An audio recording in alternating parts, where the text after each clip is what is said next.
Hey guys, it's Foster here. Just a quick note before we get started today.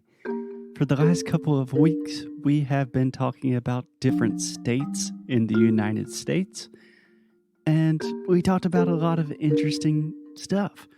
We talked about some fascinating cities, some of my favorite states in the US, and I thought it just made a lot of sense to replay some of our favorite episodes talking about the different places that we mentioned in this recent series. So this week, you are going to hear about some of our favorite places in the US, and I hope it provides you a little bit of comfort and a little bit of a chance to escape in this very difficult moment when we cannot travel. So that's it. Enjoy the show, guys.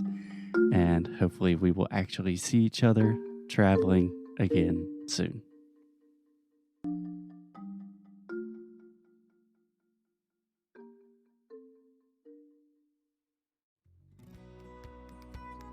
O Cambly continua te oferecendo uma aula grátis lá no cambly.com ou no aplicativo do Cambly com falantes nativos do inglês. Todos os professores que estão lá são falantes nativos da língua inglesa.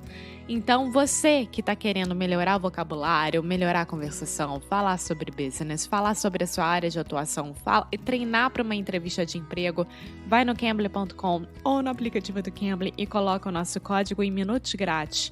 O nosso código é Inglês no Cru Podcast.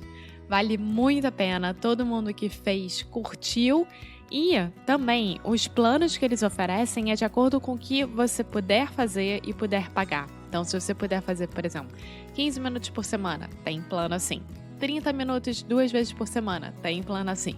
Vai lá, dá uma fisicada, vale muito a pena. A gente não tá aqui falando todos os dias sobre isso para você se realmente a gente não acreditasse. Tá bom? Now, on with the show.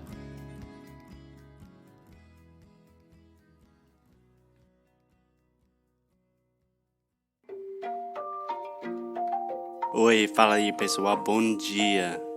Você está escutando o Inglês no Rádio. I am your host, Foster Hodge. This is your daily dose of English.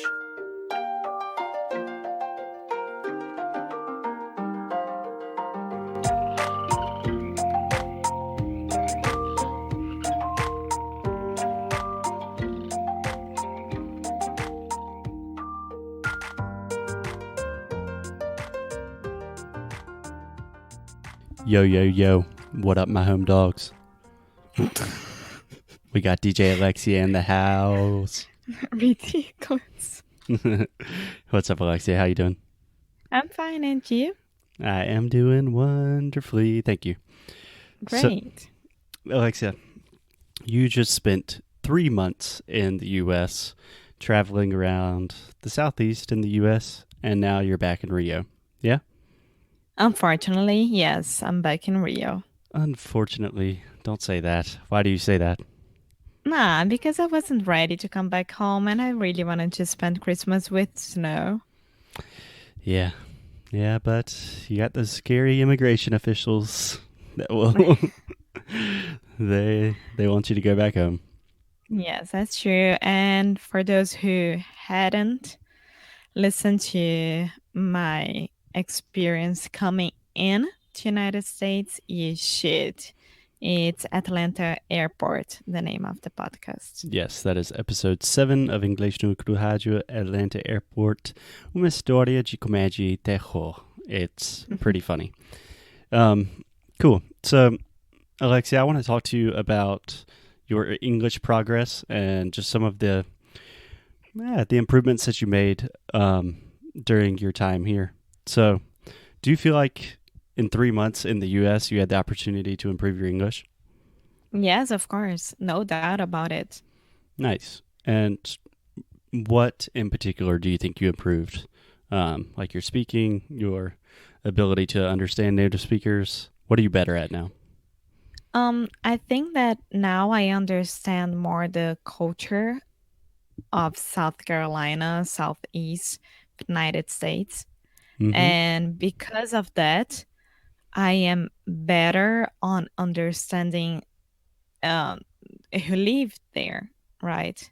Yeah. So one more time, you are better at. We are always better at things, better at understanding who lives there. Okay.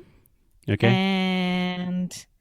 And yeah, of course, on the end of my trip, At the end of I my was trip. I was already really, really better. And like I'm almost 1 week here back in Rio and I got worse. So Don't blame it on Rio. So, um, no, I blame it on me. It's not on Rio.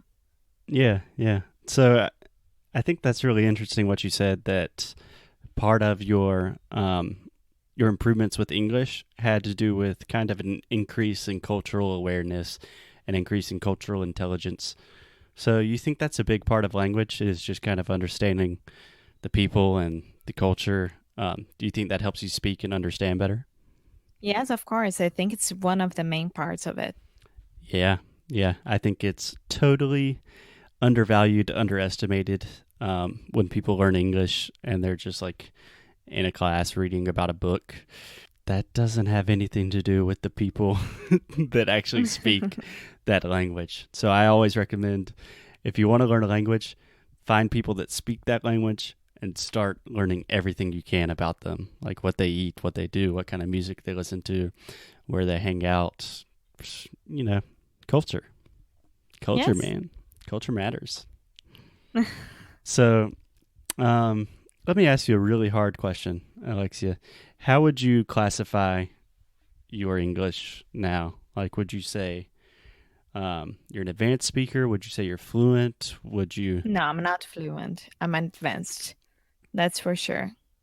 Okay, But I'm way far from being fluent, I think. okay. I disagree. I do have a much more liberal version of fluency than most language teachers. So when I talk about fluency, I really talk about conversational fluency. Like you can talk to my parents or any of my friends and you can have a conversation with everybody, right? Yes, I can. I think so. Yeah, sometimes you miss some things or you don't explain things in such a sophisticated way as you would in Portuguese, but you can get by, right? Yeah, of course. Yeah, for me that's conversational fluency.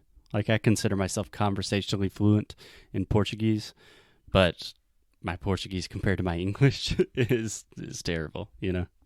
Yeah, maybe you're right. I mean, of course, I continue making some mistakes, and I wish I I didn't do it anymore. But it was only 3 months, if you think about it as well. I think if I would spend a year at United States, I would be In the really, United really, States. really better with my prepositions, I think. Yeah. Yeah. So for you 3 months doesn't seem like much time. It is. It's 1 month is nothing, I think. I spent 1 month in England when I was 16 years old, and it was awesome. And I learned a lot, but it's only 4 weeks. It's not that much. I think if someone is going to spend um, like a long term and somewhere that they are trying to learn a language, the minimum amount of months should be 3 months. Yeah. Yeah, I agree with that. I think my students always ask me, like when they're preparing trips to the U.S., like, I'm staying for 4 weeks. Do you think that's enough time? Or how much time do I need? Um, No, I think it's just because of the cultural thing, because you can't understand properly where you are living and what you're doing in just 1 month, because you get there first week, you are trying to understand. Second week, you're trying to get along. Third week, yeah, this feels good now. And the fourth week, you had to come back home. So, yeah. Yeah. That's not to say that you don't learn a ton of English in that time if you're really exposed to the language. But really, the thing for me is 1 month is not much time to make friends, like to really have some real relationships and make connections. You know. Yeah. When you're starting to do that, you have to come back.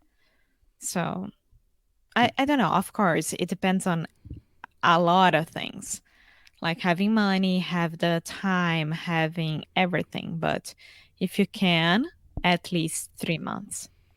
I think what you're saying is really interesting, and I'm just thinking about it now, but I think more important than just like learning a lot of English is really the ability to make connections and make relationships.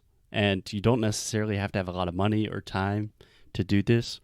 Like I have some students that I've worked with for, probably 4 years now. So these are people that I talk to a few times a week all the time. And they're some of my really good friends. And I think the cultural connection and the friendship connection that we have together, that increases their fluency more than anything that I can teach them about pronunciation or prepositions or vocabulary. Yeah, of course. Yeah. I kind of had this rule with languages that it's called the one friend rule. So pretty much if you can show me 100 students learning English and I can tell you exactly when and which one will be fluent, and it all has to do with like when you make one real friend, like not just a Facebook friend, but one real friend that you can call when something goes wrong, someone that you hang out with a lot, that's when you start really getting on the path to fluency. Do you agree with that? I do agree with that. I Nice. mean, I have you and your parents and your friends. So it was hard, but it was really good. Yeah. Yeah. So, any advice to people um, considering doing something like you did, like spending a couple of months in the US? Yeah, try to, well, if you're gonna study English, of course you have friends, but if you are gonna leave without studying, try to go to a yoga class, any kind of class or pure bar class, I don't know. And you can start making friends around your new city. Yeah. Yeah. Another resource I always recommend is meetup.com. It's just a place to get together with other people that are interested in the same things you're interested in. But yeah, I agree with Alexia. Get out there and make friends. Don't sit in a classroom all day. You show me a student who has some friends, and I will show you a happy English speaking Brazilian running around the US. Okay, that's it, guys. Cool. I appreciate it, Alexia. I'll talk to you soon. Thank you. Bye. Ciao. Muito obrigada por ter escutado mais um episódio aqui do nosso Inglês de Micro Rádio. Vocês sabem que nós fazemos o possível e o impossível para deixar o inglês mais pertinho de vocês, né? E é um prazer imenso que a gente possa estar acompanhando vocês no dia a dia, na rotina e fazer parte da hora da cozinha, de faxina, tomar banho, dirigir, o que for. Então, eu queria aqui deixar bem claro que se você entrar lá no nosso site inglesdenecru.com, você vai poder ver um pouco mais do que a gente oferece de produtos, além aqui do nosso podcast querido, que a gente chama de paixão. Então vão lá, vão no nosso site, dê aquela força pra gente, procurem saber mais o que a gente está fazendo e aquilo, né, galera? Cada mês nós temos um challenge novo. Então, eu acho que é a hora de aproveitar. Então é isso. Um beijo grande e a gente se vê no próximo episódio. Bye!